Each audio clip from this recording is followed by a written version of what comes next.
కూడా చాలా కీలక ప్రాజెక్టులే. ఎస్ వినీల్ గారు, ఇప్పుడు 9 హార్టికల్చర్ హబ్ ద్వారా 9 లక్షల ఉద్యోగాలే టార్గెట్ అని చెప్తున్నారు.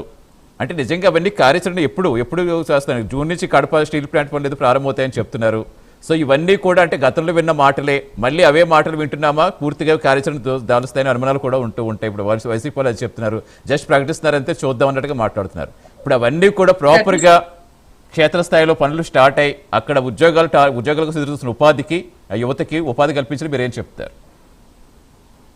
సతీష్ గారు, ఇందాక డిబేట్ లో వైసీపీ అధికార ప్రతినిధి గారు మాట్లాడుతూ రాయలసీమకి ఇరిగేషన్ పరంగా ఏమీ చేయలేదు అని మాట్లాడుతున్నారు. అలానే మీరు ఇందాక నాతో మాట్లాడుతూ కూడా గొడ్డలి పార్టీ అని అంటున్నారు లోకేష్ గారు, ఏంటి అని అడిగారు. నిజంగా గొడ్డలి పార్టీ అంటేనండి ఆంధ్రప్రదేశ్ రాష్ట్ర అభివృద్ధికి వైసీపీ గొడ్డలి వేటు లాంటిది అధికారంలోకి వస్తే. దాని డెఫినేషన్ అది. గొడ్డలి పార్టీ అంటే ఏంటంటే రాష్ట్ర అభివృద్ధికి గొడ్డలి వేటు వైసీపీ. అక్కడ ఒక క్లారిటీ వచ్చేసింది. నెక్స్ట్ ఇరిగేషన్ పరంగా చూసుకుంటే ఏమండి మేడం గారు, 2014 నుంచి 19 వరకు పట్టిసీమ ప్రాజెక్టు ఆయన స్థాపించి దాన్ని ప్రారంభించి కృష్ణా జలాల్ని రాయలసీమ తీసుకొచ్చిన అపర భగీరథుడు నారా చంద్రబాబు నాయుడు గారు. కృష్ణా జలాల్ని రాయలసీమకి తీసుకొచ్చిన వ్యక్తి నారా చంద్రబాబు నాయుడు గారు. అలానే ఏమి తీసుకొచ్చారు పరిశ్రమలు అని చెప్పి మాట్లాడుతున్నారు. సతీష్ గారు, ఒక్క 2 minutes నాకు టైం ఇస్తే క్లారిటీ ఇచ్చేస్తాను.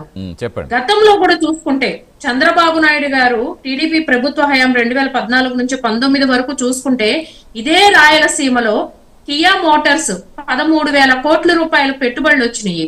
దేశంలోనే నెంబర్ 1 కార్ల సంస్థగా మనం కూడా నిలబడ్డాము. తిరుపతిని చూసుకుంటే కనుక దేశంలోనే మొబైల్ హబ్ గా తీర్చిదిద్దారు ఆ రోజున. పెప్సికో, క్యాన్బెరీ, ఇసుజా, అపోలో టైర్స్ శ్రీ సిటీని స్థాపించారు. హీరో మోటార్స్ చిత్తూరు డిస్ట్రిక్ట్ కి తీసుకొచ్చారు. గ్రీన్ ఎనర్జీ, సోలార్ పార్క్స్ లాంటివి ఏర్పాటు చేశారు. కర్నూలు ఎయిర్పోర్ట్, కడప డిస్ట్రిక్ట్ కొప్పర్తి వద్ద పారిశ్రామిక క్లస్టర్స్ ఏర్పాటుకు నాంది పలికారు. తిరుపతిలో ఐఐటిని స్థాపించారు. ఇక్కడ మీరు గమనిస్తే విషనరీకి ప్రిషనరీకి, మార్క్ మై వర్డ్స్, అంటే ఇంకొంచెం క్లారిటీగా చెప్తానండి. విషనరీకి ప్రిషనరీకి ఉన్న తేడా ఏంటంటే ఆ రోజు విషనరీని చూసి ఇన్ని సంస్థలు తీసుకొస్తే ప్రిజనరీ అధికారంలోకి వచ్చాక నేను రాయలసీమ బిడ్డని అని చెప్పుకున్న ఈ జగన్మోహన్ రెడ్డి కడప జిల్లా కొప్పర్తిలో ఈయన అధికారంలోకి వచ్చాక ఈయన ప్రభుత్వం పెట్టినటువంటి ఇబ్బందుల వల్ల కొన్ని ఎలక్ట్రానిక్స్ విభాగాలు తయారీ చేసే సంస్థలు ఏవైతే ఒప్పందం చేసుకునే గతంలో అవన్నీ రద్దు చేసుకుని వెనక్కి వెళ్ళిపోయినాయి. ఈయన కడప జిల్లాలోనే. మరి ఈయన రాయలసీమ ద్రోహి కదా? ఇప్పుడు అధికారంలోకి వచ్చాక కూటమి ప్రభుత్వం ఏర్పడ్డ ఈ 23 నెలల్లో చూసుకుంటే ప్రత్యేకంగా రాష్ట్ర అభివృద్ధి వికేంద్రీకరణలో చూసుకుంటే రాయలసీమకి దాదాపు 4,63,000 కోట్ల రూపాయల పెట్టుబడులు వచ్చినాయి ఒక్క రాయలసీమకి. 239 సంస్థలతో ఎంఓయూలు కుదుర్చుకున్నారు. రీసెంట్ గా జరిగిన ఎస్ఐపిబి ప్రోగ్రామ్ లో అంటే మీటింగ్ లో కూడా ఇవి ఎంఓయూతోనే ఆగకూడదు, గ్రౌండింగ్ ప్రాసెస్ కూడా వేగవంతం జరగాలి అని చెప్పి నిర్ణయాలు తీసుకున్నారు. ఇవాళ రాయలసీమని ఆ రోజుల కార్ల పరిశ్రమ సీమగా తీర్చిదిద్దితే ఇవాళ మళ్ళీ కూటమి ప్రభుత్వం ఏర్పడ్డాక చంద్రబాబు నాయుడు గారి నాయకత్వంలో ఇవాళ చూసుకుంటే మనం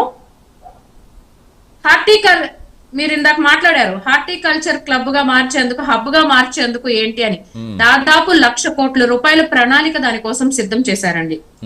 ఇరిగేషన్ డిపార్ట్మెంట్ పనులు చూసుకుంటే కనుక ఆ రోజున పట్టిసీమ ద్వారా కృష్ణా జలాన్ని తీసుకొస్తే హైంద్రనివ ద్వారా రాయలసీమలోనే 423 ప్రధాన చెరువుల్లో నీళ్లు నింపారు. మీరు అధికారంలో ఉన్నప్పుడు ఏమండి మీరు కనిపించట్లేదా రాజేశ్వర రెడ్డి గారు? ఇప్పుడు వినీల్ గారు చెప్పిన క్షేత్రస్థాయిలో కనిపించట్లేదు. ఒక నిమిషం గారు వస్తాను. అంటే రాజేశ్వర రెడ్డి గారు, మీకు ఏంటి అక్కడ ఉన్న ప్రాబ్లం? అంటే ఇప్పుడు కాదు, మీరు హయాంలో ఉన్నప్పుడు సొంత ప్రాంతానికి నీటి విషయంలో అన్యాయం చేస్తారు జగన్ గారు. రాయలసీమ ఇరిగేషన్ ప్రాజెక్ట్ ఒక్క నిమిషం సకాలంలో పూర్తి చేయలేదు అన్నదానికి అసలు ఏం చెప్తారు మీరు? చెప్పేది. ఎన్నుపాటు గొడ్డలు అన్నాడు. ఎన్టీఆర్ ఆమెకు తెలీదా ఎన్టీఆర్ ఎట చేసింది, ఎన్టీఆర్ ను చంద్రబాబు ఎలా ఎక్కిండు, ఎలా కాదండి, నేను భార్యను ఇప్పుడు కాదు పెళ్లి చేసుకుంది, ఎందుకు ఎలా ఎందుకు వచ్చిందో, అంటున్నారు అని ఆవిడ అడిగారు, అక్కడికి పక్కన అయిపోయింది. అది పెట్టి ఎందుకు అలాగ అస్తమానం ఎందుకు బ్రాండింగ్ చేస్తారని అడిగారు, అక్కడితో అయిపోయింది. అదొద్దు మనకి ఇప్పుడు, అది కాదు. నీళ్లు లేక మాకు ఇబ్బందులు పడతాను. కొప్పర్తి ఫ్యాక్టరీ అది ఎట తీసుకుపోయింది, కోర్టులు వేసింది. ఇందాకనే చెప్పిన ఫ్యాక్టరీలు ఏం రాలేదు. మీరు కూటమి ప్రభుత్వం ముగ్గురు కలుసుకున్నారు, ప్రజలకు చేయండి. మీరు ఏం చేసినారమ్మా? రేపిల్లో మీరు వచ్చిన హయాంలో సూపర్ 6 హామీలు పక్కన పెట్టినారు. ఎప్పుడు కాదు రాజేశ్వర రెడ్డి గారు, మళ్ళీ వేరే వెళ్ళిపోతుంది మన మీద అంతా. రాయలసీమ గురించి మాట్లాడు ఒక్క నిమిషం. రాజేశ్వర రెడ్డి గారు అలా కాదు. రాయలసీమ లిఫ్ట్ ఇరిగేషన్ ప్రాజెక్ట్ సంబంధించి సకాలంలో పూర్తి చేయడం విమర్శల మీద మీరు ఏం చెప్తారు? మీరు అధికారంలో ఉన్నప్పుడు ఇప్పుడు కాదు, మీరు అధికారంలో ఉన్నప్పుడు ఎందుకు పూర్తి చేయలేకపోయారు? సొంత ప్రాంతాన్ని మీరు ఎందుకు అందించలేకపోయినా పదే పదే అంటున్నారు వాళ్ళు తీసుకున్నప్పుడు అది మనకు ఖచ్చితంగా రివర్స్ వాటర్ రావాలి. తెలంగాణకి ఇచ్చేదానికి లేదు. చంద్రబాబు టైప్ అయినాడు, టైప్ కాకూడదు. మన రాయలసీమ ప్రాంతానికి ఇదేదో ఇప్పుడు ఓట్లు వేసినారు అనుకోవాకు, అవి ఈవీఎంల పాల్టో ఇంకొకటో ప్రజలు మా ఓట్లు ఎట్టపోయినాయని మొత్తుకుంటారు తలకాయలు కొట్టుకొని. కానీ ఇది 3 పార్టీలు మీరు ప్రజలకు చేయని రాలేదు. మీరు ఫ్లైట్లలో తిరగను, మీరు తోసుకోను, మీ దగ్గర ఉన్న వాళ్ళకి తప్పక ప్రజలకు గాని రైతులకు గాని ఉపాధి. అలా కాదు. ఇప్పుడు మరి 420 చెరువులకి నీరు అందించామని చెప్తున్నారు కదా వినీల్ గారు లెక్కలతో సహా చెప్తున్నారు. అలా కాదు రాజేశ్వర, వినీల్ గారు లెక్కలతో సహా చెప్తున్నారు. మీకు ఎక్కడ కనిపించట్లేదా? ఒక నిమిషం హేమకౌర్ గారు, కాదు మీకు ఎక్కడ కనిపించట్లేదా నీళ్లు? చెరువులకు నీళ్లు అందించామని ఆవిడ చెప్తున్నారు కదా, వినీల్ గారు లెక్కలతో సహా చెప్తున్నారు. ఎక్కడ నీళ్లు ఉన్నాయి సార్? ఉండే నీళ్లను కూడా రాజశేఖర ప్రభుత్వం నుంచి ఆ వాటర్ అట్నే ఉన్నాయి. అది ఇప్పుడు ఎత్తుపోతల పథకం ఏం వేసినాడు సార్? ఆపేసినాడా?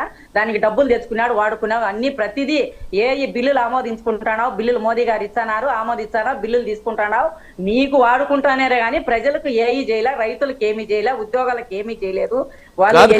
అదే స్టాండ్ మీద కాదు, పార్టీ లైన్ దాటి మాట్లాడి చెప్పట్లేదు. అక్కడ వాస్తు పరిస్థితి నిజంగా అక్కడ సమస్య ఉంటే ఆ సమస్య ఇక్కడ ఉంది, ఇక్కడ నీళ్ళు లేవు, ఇక్కడ చెరువులోకి నీళ్ళు రాలేదని మీరు చెప్పితే కనుక అక్కడికి ఏమన్నా మనం ఎందుకు వెళ్ళలేదని అడగడం సరిపోతాం.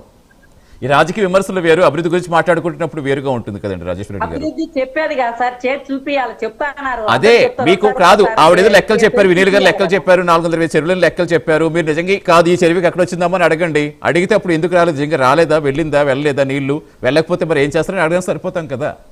నీళ్ళు రాలేదు కదా, రాలేదు. సరే వినీల్ గారు ఒక నిమిషం వస్తాను. వినీల్ గారు అదే ఏం చెప్తారు? సతీష్ గారు 432 ప్రధాన చెరువులకి నీళ్లు నింపారు హైంద్రీనివా ద్వారా.